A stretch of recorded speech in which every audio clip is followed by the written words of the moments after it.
semuanya, mari kita belajar materi tematik kelas 5, tema 5 tentang ekosistem. Nah, ini dia ya rangkuman materinya. Yang pertama, materi muatan PPKN. Nah, tentang peristiwa Sumpah Pemuda. Hasil Kongres Pemuda II tanggal 27 sampai 28 Oktober 1928 di Jakarta adalah Ikrar Sumpah Pemuda. Hasil dari Kongres Pemuda diikrarkan pada tanggal 28 Oktober 1928.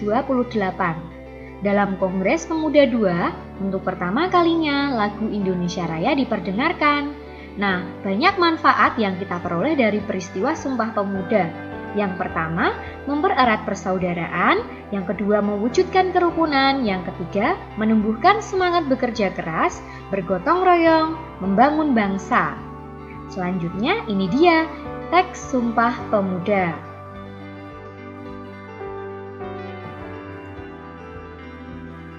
Nah, banyak tokoh pemuda yang berperan untuk membangun bangsa ini. Di antaranya adalah Dr. Wahidin Soedirohoesodo dan Dr. Sutomo yang mendirikan Budi Utomo, dan juga ini dia tokoh-tokoh Sumpah Pemuda. Selanjutnya, peristiwa Proklamasi Kemerdekaan. Pada tanggal 16 Agustus 1945, Insinyur Soekarno dan Muhammad Hatta dibawa ke Rengas Dengklok oleh para golongan muda agar tidak terpengaruh oleh Jepang dan segera memproklamasikan kemerdekaan. Isi proklamasi ini merupakan hasil diskusi dari Insinyur Soekarno, Muhammad Hatta, dan Ahmad Soebardjo. Penyusunan naskah proklamasi dilaksanakan di Rumah Laksamana Maida. Sayuti Melik mengetik naskah tersebut. Naskah proklamasi ini ditandatangani oleh Soekarno dan Muhammad Hatta atas nama bangsa Indonesia. Setelah proklamasi kemerdekaan, dilakukan pengibaran bendera merah putih oleh Latif Hendraningrat dan Suhud Sastrokusumo. Bendera merah putih tersebut dijahit oleh Ibu Fatmawati. Nah, saat pengibaran bendera, seluruh masyarakat yang hadir menyanyikan lagu Indonesia Raya karya W.R. Supratman. Nilai persatuan dan kesatuan ada dalam peristiwa proklamasi. Proklamasi kemerdekaan berhasil dibacakan atas kerjasama berbagai pihak. Ada yang menjahit bendera merah putih, menyiapkan bambu sebagai tiang bendera, menjaga keamanan selama pembacaan proklamasi, hingga menyebarkan berita kemerdekaan ke seluruh penjuru Indonesia. Nah, ini dia ya dokumentasi ketika proklamasi kemerdekaan Indonesia. Berikutnya, kita akan belajar muatan bahasa Indonesia, yaitu tentang teks non-fiksi, yaitu teks yang berisi tentang fakta atau kenyataan. Nah, dapat kita temukan dalam artikel surat kabar atau majalah. Ini dia ya contoh-contohnya. Lalu ciri-ciri teks non-fiksi yaitu bahasanya formal, kemudian ditulis berdasarkan fakta atau kenyataan, dan ceritanya jelas serta akurat. Nah, berikutnya tentang ide pokok teks non-fiksi.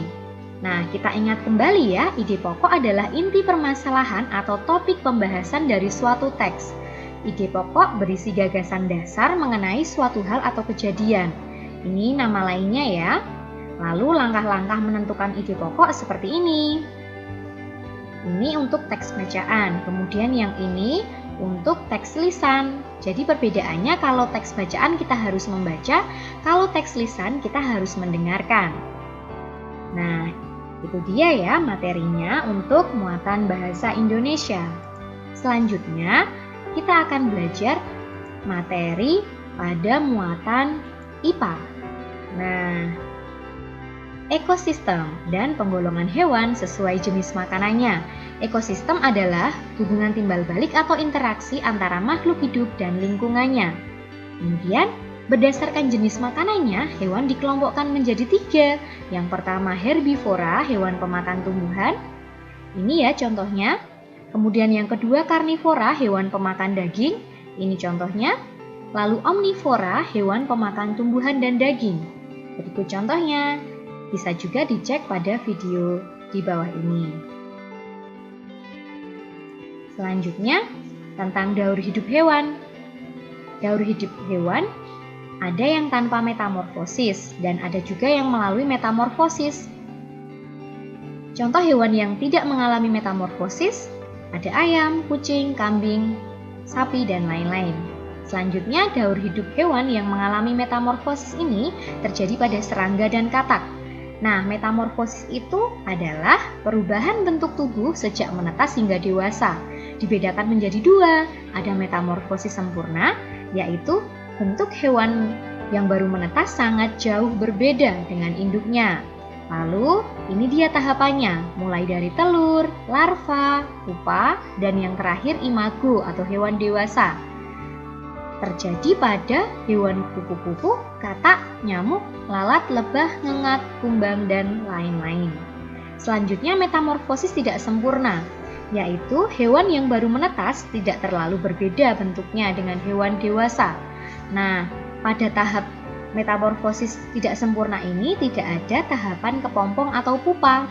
Urutan tahapnya adalah telur, nimfa, dan langsung menjadi imago. Contohnya terjadi pada kecoa, capung, jangkrik, dan belalang. Selanjutnya kita ke rantai makanan dan jaring-jaring makanan. Nah, rantai makanan itu adalah peristiwa makan dan dimakan. Nah, terdiri dari apa saja sih? Nah, terdiri dari produsen berupa tumbuhan. Ini dia contohnya. Lalu konsumen, yaitu hewan, ada konsumen tingkat 1 hingga konsumen puncak atau konsumen terakhir. Kemudian ada pengurai. Nah, apa sih pengurai itu? Pengurai adalah hewan atau tumbuhan yang menguraikan makhluk hidup yang telah mati sehingga menjadi sumber makanan bagi tumbuhan. Kemudian kita ke jaring-jaring makanan, yaitu kumpulan rantai makanan yang berkaitan dalam suatu ekosistem. Nah, yang ini adalah contoh rantai makanan dan ini adalah contoh jaring-jaring makanan. Berikutnya, simbiosis, yaitu hubungan timbal balik yang erat antara dua makhluk hidup yang hidup dalam satu ekosistem yang sama. Ada 3 jenis simbiosis. Yang pertama mutualisme, keduanya untung. Contohnya pada lebah dengan bunga, kerbau dengan burung jala. Kemudian yang kedua komensalisme. Satu makhluk hidup untung, satunya tidak diuntungkan maupun tidak dirugikan. Contohnya terjadi pada tanaman anggrek atau tanaman paku atau sirih yang tumbuh menempel pada pohon mangga. Seperti ini ya. Lalu yang ketiga simbiosis parasitisme. Satunya untung, satunya dirugikan. Contohnya terjadi pada tumbuhan tali putri dengan inangnya seperti ini, lalu benalu dengan inangnya, cacing tambang pada tubuh manusia. Nah, berikut ini adalah faktor-faktor yang memengaruhi keseimbangan ekosistem. Yang pertama ada faktor alam, terjadi secara alami, banyak bencana alam. Lalu yang kedua faktor dari manusia. Ini contoh-contohnya. Nah, itu ya untuk materi pada muatan IPA. Berikutnya kita akan ke materi pada muatan PS. Nah, letak geografis Indonesia. Nah, apa sih letak geografis itu? Yaitu letak suatu negara atau wilayah berdasarkan kenyataan di permukaan bumi. Berdasarkan letak geografisnya, Indonesia diapit oleh 2 benua, yaitu benua Asia dan benua Australia, dan 2 samudra, yaitu Samudra Pasifik dan Samudra Hindia. Indonesia juga disebut dengan negara maritim karena memiliki wilayah laut yang lebih besar daripada luas daratan, serta terdiri dari pulau-pulau. Lalu, ketampakan alam dan ketampakan buatan. Ketampakan alam ini terjadi secara alami, contohnya sungai, danau, gunung, dan lain-lain. Ketampakan buatan ini dibuat oleh manusia, contohnya waduk, jalan raya, sawah, dan lain-lain. Nah, perbedaan ketampakan alam ini menyebabkan kegiatan ekonomi masyarakat juga berbeda-beda. Kemudian, ada juga pengaruh letak Indonesia berupa keuntungan dan kerugiannya. keuntungannya bisa terjadi akulturasi atau percampuran. Jadi budaya Indonesia semakin beragam karena ada percampuran dengan budaya asing. Yang kedua, mudah menyebarkan budaya Indonesia ke luar negeri. Nah, untuk kerugian dari letak Indonesia ini, kita menemui bahwa banyak budaya daerah bisa tersingkirkan akibat masuknya budaya asing. Nah, oleh karena itu kita harus menjaga kelestarian budaya daerah kita. Berikutnya kita akan ke materi SBDP. Nah, kita akan belajar tentang tangga nada mayor dan minor. Nah, ini ciri-cirinya ya. Ini tangga nada mayor beserta contohnya. Lalu ini dia tangga nada minor, ciri-cirinya beserta contohnya. Selanjutnya kita ke seni tari. Nah, sumber ide gerak tarian biasanya diperoleh melalui pengamatan terhadap gerak manusia, hewan, tumbuhan, atau alam. Lalu ide tersebut dikembangkan dalam bentuk gerakan dan dilengkapi dengan properti, busana, tata rias, dan musik yang sesuai. Nah, properti tari adalah perlengkapan yang digunakan oleh penari pada saat menari. Contohnya, tari piring propertinya menggunakan piring, tari bundan propertinya boneka, kendi, dan payung. Tari serimpi propertinya selendang, tari pendet propertinya bokor bunga, tari merak propertinya mahkota dan kain, tari topeng propertinya topeng. Selanjutnya, karya seni rupa Nusantara.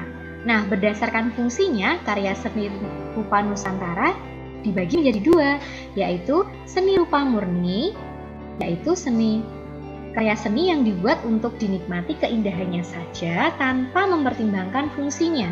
Contohnya lukisan, patung, dan keramik. Yang kedua, seni rupa terapan, yaitu karya seni rupa yang memperhatikan fungsi dari benda seni tersebut dalam kehidupan sehari-hari. Contohnya, rumah adat, arsitektur bangunan, senjata tradisional, dan seni kriya. Nah, ini juga ada karya seni rupa anyaman. Berikut contoh-contohnya. Nah, itu dia materi tema 5. Kita sekarang ke evaluasi ya. Ada 5 pertanyaan. Nah, bisa kamu kerjakan sebagai latihan. Kamu boleh membaca materinya kembali jika mengalami kesulitan. Selanjutnya, kita akan berefleksi. Nah, apakah kamu sudah memahami materi ini? Lalu, bagaimana perasaanmu setelah mempelajari materi ini?